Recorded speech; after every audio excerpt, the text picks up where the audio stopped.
Peoples, top of the morning. It is Wednesday, January 10th, and I am here with your geopolitical news.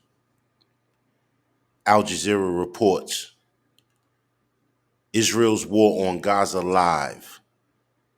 Israeli attack near hospital kills and wounds 40.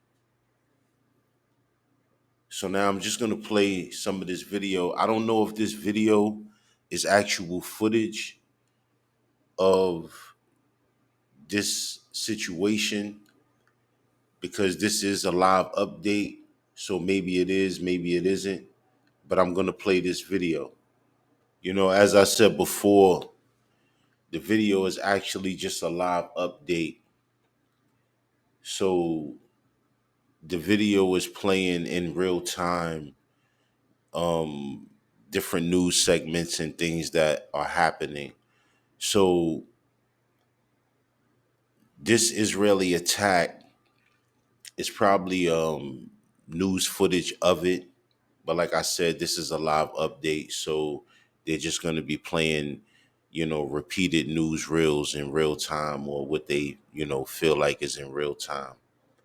And so just to give you an update on what's been going on as it relates to the Israel and Palestine conflict, once again, you have the Israelis targeting areas that, you know, as a humanitarian or someone who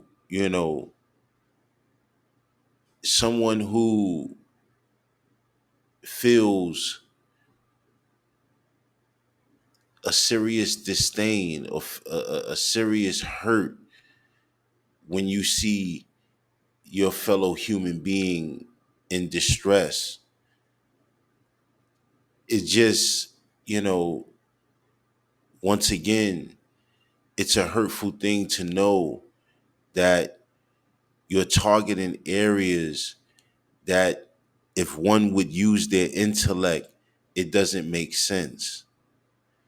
And so this would lead people to believe that not only are you targeting these people as a whole, but you very well don't care about the elderly men, women,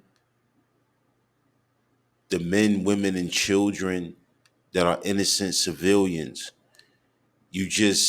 You have no care. As I said before, Israel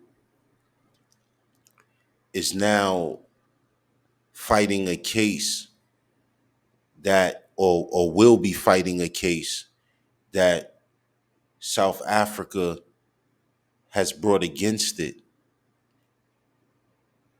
with charges of genocide and war crimes.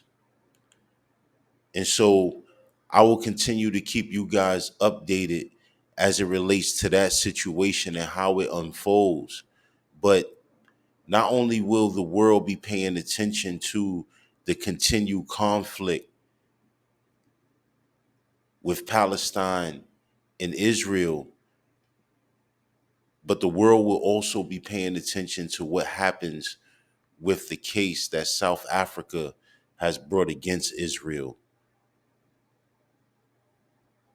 You know, it's in an international court of justice.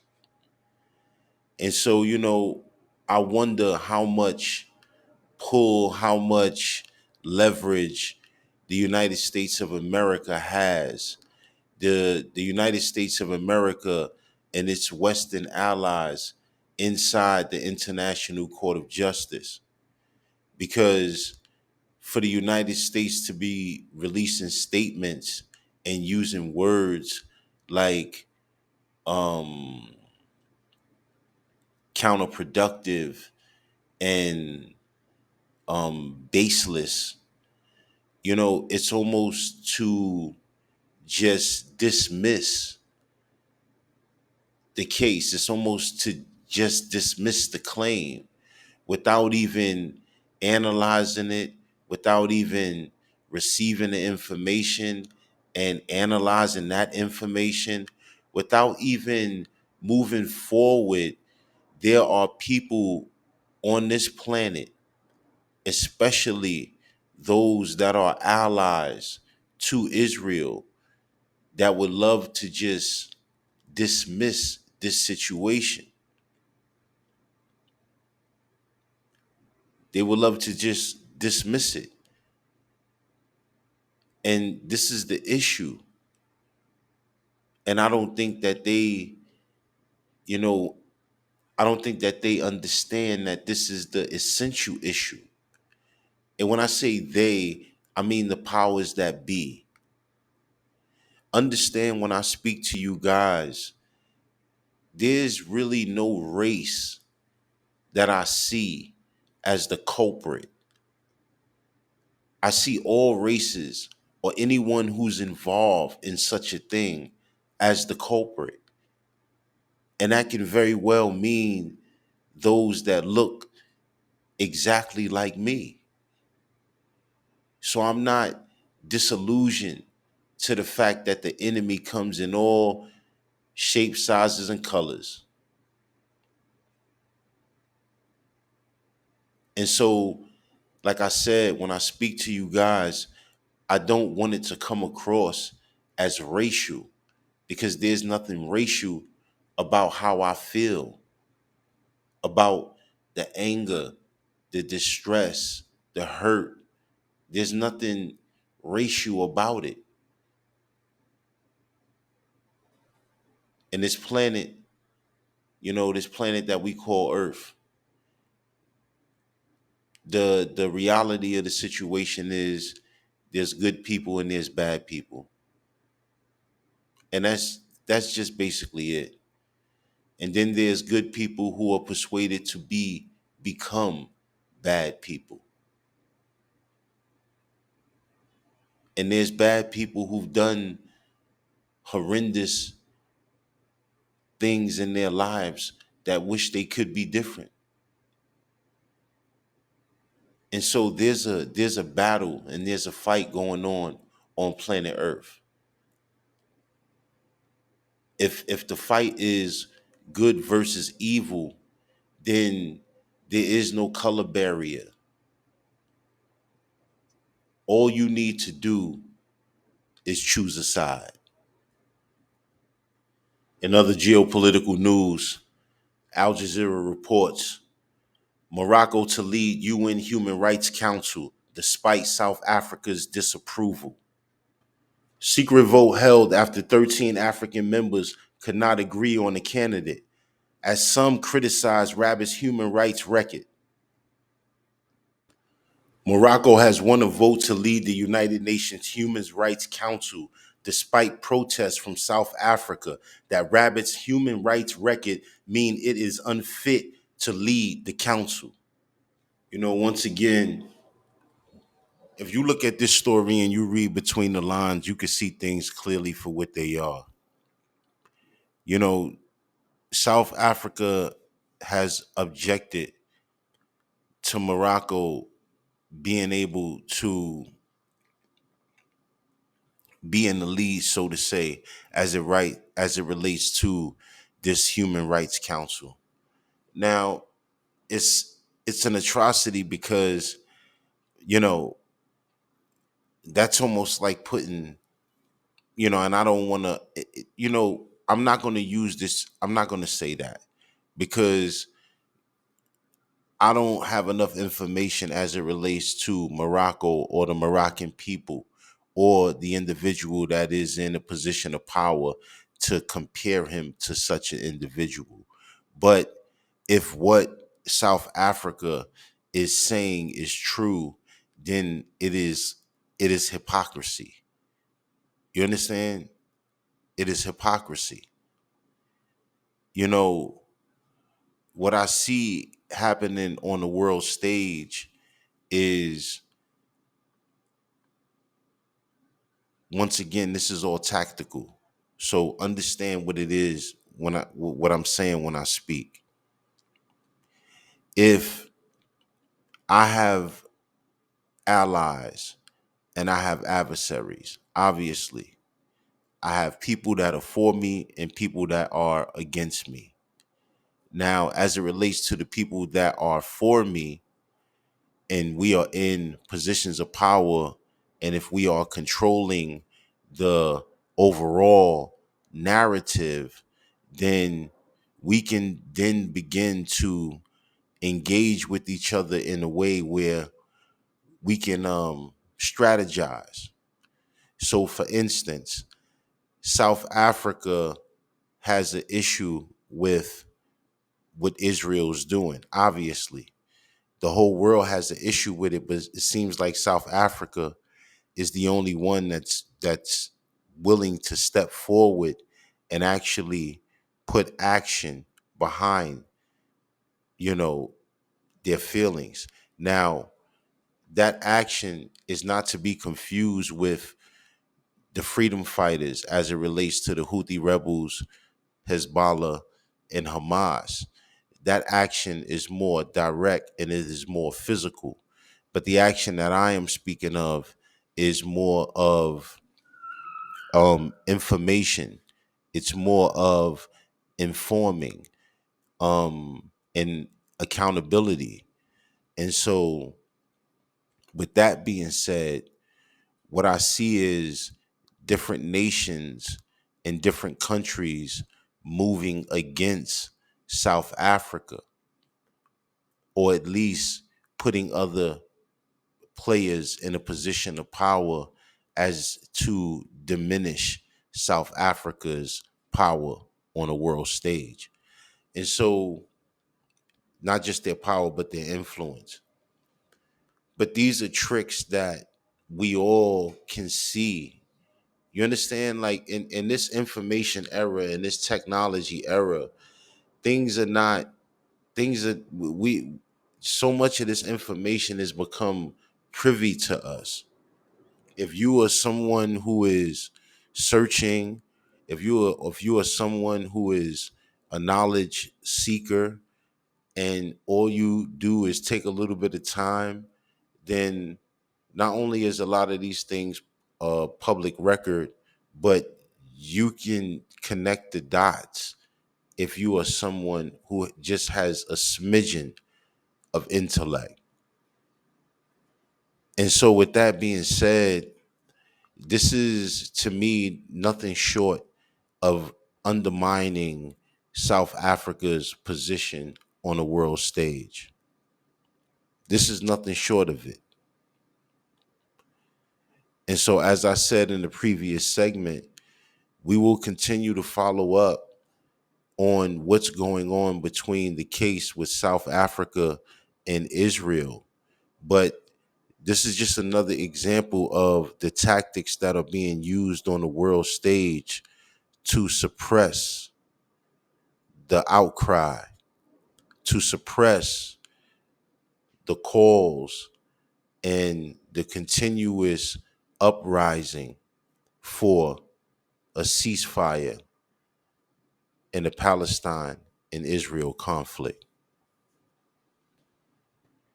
In other geopolitical news, Al Jazeera reports Zelensky warns against Western hesitation on aid on surprise Baltics tour. President Zelensky says air defenses must be strengthened and ammunition replenished during visit to Lithuania. In previous commentary, I was spoken about how Russia is absolutely destroying Ukraine.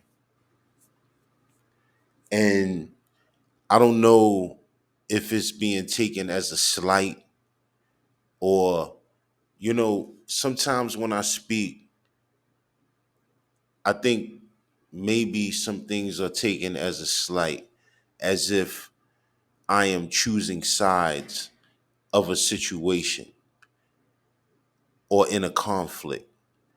And that is not my position. You know, as somebody that is dealing with intellect, somebody that can assess, receive, first be receptive to information, and then assess the information and then draw a conclusion from that. as someone who has that capability, it is not hard for me, or it wasn't hard for me to assess the situation with Ukraine and Russia. So it wasn't particularly that I'm choosing a side in the situation. But if you receive the information, if you are receptive to it and you analyze the information, the history and everything that is going on between Russia, or has been going on between Russia, Ukraine, NATO, and the West, then you understand how this conflict began. You understand why, in some sense, it needed to happen. And then you would understand and be able to assess what potentially may be the outcome. And so that's where I'm at with this whole situation. In my opinion, Russia had every right to proceed in its military engagement with Ukraine. And the reason why I say that is because, once again, when I think about it from the perspective of the United States and what I know as a citizen, what they would and wouldn't allow, well, you can very well consider the fact that we would be engaged in a war as well if a foreign nation decided to move that close to America, or if a nation that was that close to America decided to become allies with America's adversary. So it's like, if you don't see it through those lenses, if you can't bring yourself to a place of reality and not be disillusioned by what you think or what you feel or what you hope things should be, then reality is far different. Reality will give you the answers, the hard answers that you you may feel or may try to get around. And so in this situation, as I look at this individual, President Zelensky, I see somebody who is just broken in front of the world, and very well being used as a puppet, being told what to say, being told what to do, being told where to go. He's not in control of Ukraine anymore. How can you be in control when you seek so much aid from other places to assist you in your conflict? You're not in control anymore, and you will never be in control again. The true control lies with all that are assisting you in this moment. Those will be the recipients of everything beneficial from Ukraine. And as true as you hear me speak right now, if you follow these things, or if you are someone who is into following these events, then for years to come, you will see the players that enter Ukraine. You will see the allies that are made. You will see the tremendous and enormous amounts of currency that's being exchanged, and then you'll know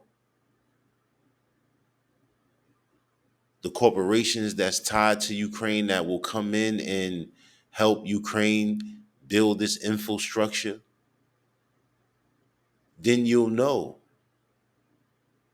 that it was about something far different than just this conflict. And so these are the things that we need to pay attention to, not just the conflict on its surface.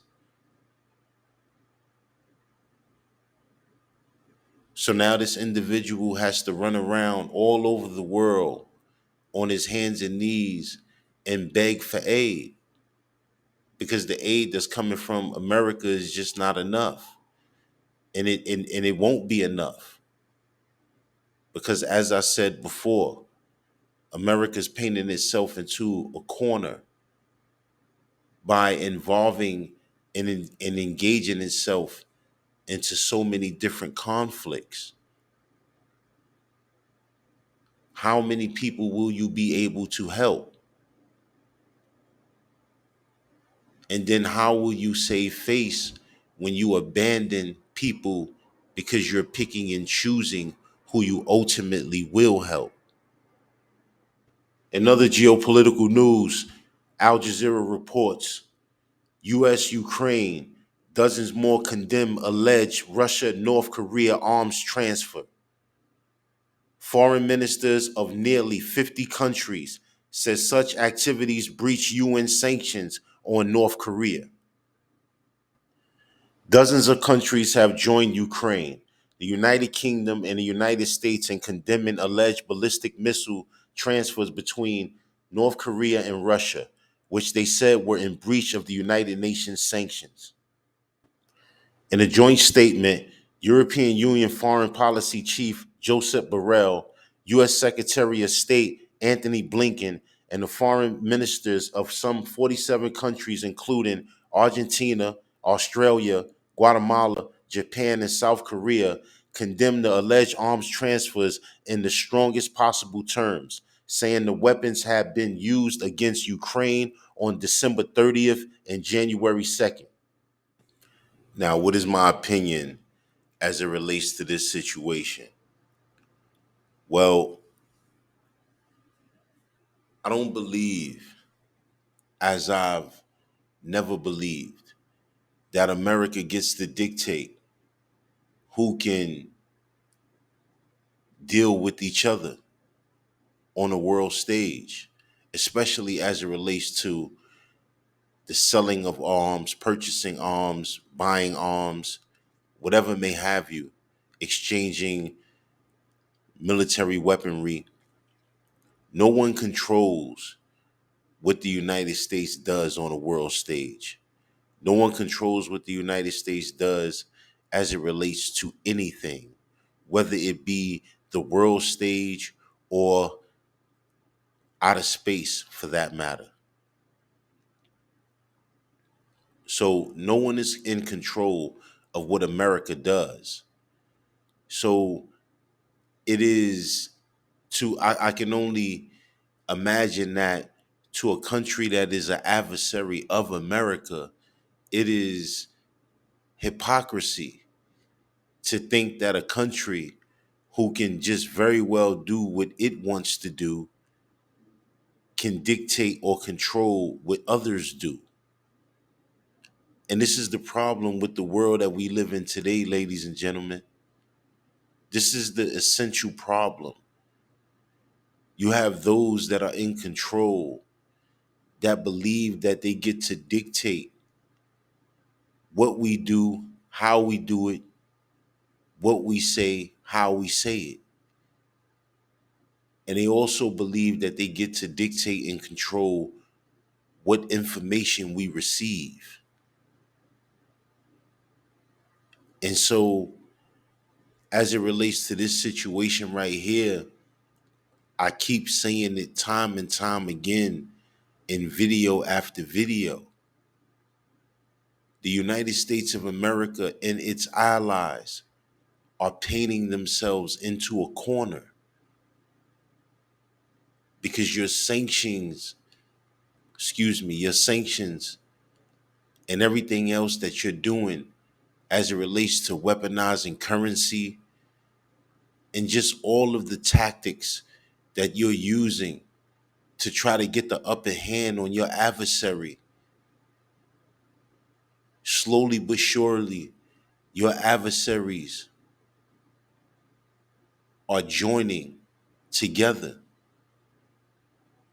So now I don't know how true it is about the reports of Iran being one of the newest members of the BRICS nation, but Saudi Arabia has already joined the BRICS nation, and so many other countries. And so what you see is a clear shift in the world economy. You're seeing a clear shift, and you will eventually see a clear shift as it relates to the US dollar. So seeing situations like this, seeing countries that are adversaries to the United States of America, hearing that they're brokering deals with each other, regardless of your condemnation, regardless of how you feel about what they're doing, nonetheless, they're still doing it because you're still going to impose your sanctions and still going to weaponize your currency and you're still going to be as diabolical as you've always been. And because you move with such a nature, because it is in you, and because you've always done the same thing, it's easily predictable. So, as I said before, I believe that all of this was strategic in the manner of Joe Biden becoming the president of the United States of America. I believe that all adversaries, they all connected with each other in some way, shape, form, or fashion. And there was a plan to systematically engage in conflict around the world. And the United States would not be able to support every every ally in every conflict, although it seems that they would be. And what it would create essentially is the dismantling of the United States of America outside and within. Because soon what you'll have inside of America is civil unrest, more than what you've had in the past. And so that civil unrest inside of America, coupled with what's going on outside of America as it relates to all of these conflicts that America is engaging in, well, some would predict that the fall of America is imminent. Now, being someone that comes from America, who lives inside of America, obviously such a thing happening would be also in my worst interest as well. But that doesn't mean that America gets a free pass. That doesn't mean that any country gets a free pass. And that's exactly what's been happening. So my opinion about this topic is really simple. If America can do it, then so should anyone else on planet Earth. If America can have nuclear weapons, anyone else should have them. If America can go and meddle and involve itself in other countries and nations' issues and problems, then anyone else can do the same thing. The same things that America has the privilege of being able to do, any other country or nation should be able to have the privilege of doing as well. And so I don't believe that America has the authority to say who can, who can't, who should, and who shouldn't. So my opinion about this topic is North Korea and Russia are doing very well what's in their right.